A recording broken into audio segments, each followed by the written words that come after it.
வசியமையில கிட்டத்தட்ட 120 வசியமை இருக்கு. நீங்க என்ன விஷயத்துக்கு கேட்குறீங்களோ, அந்த விஷயத்துக்கு உருவேத்தி குடுப்போம். ஒரு நாளைக்கு 27 முறை மந்திரம் சொல்லணும். இப்படி சொல்ல, சொல்ல, சொல்ல, சொல்ல உருவேறிக்கிட்டே இருக்கும். உங்களுக்கு பவர் ஏறிக்கிட்டே இருக்கும். தடைப்பட்ட காரியங்கள், திருமணமாகாதவங்களுக்கு திருமணம் நடக்கும்.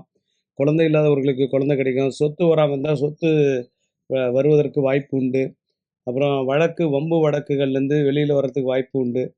அதுக்கப்புறம் வியாபாரம் இல்ல. கணவன் மனைவிக்குள்ள அந்யோன்யம் இல்ல, பாசம் இல்ல, லவ் இல்ல அப்படின்னாலும், கணவன் வந்து இன்னொரு பெண்ண வச்சிருக்காரு, மனைவி வந்து இன்னொரு ஆண வச்சிருக்காங்க, நடத்தை சரியில்லன்னாலும், இந்த மைய வச்சு கொஞ்சம் கொஞ்சமா மாத்துவதற்கு வாய்ப்பு உண்டு.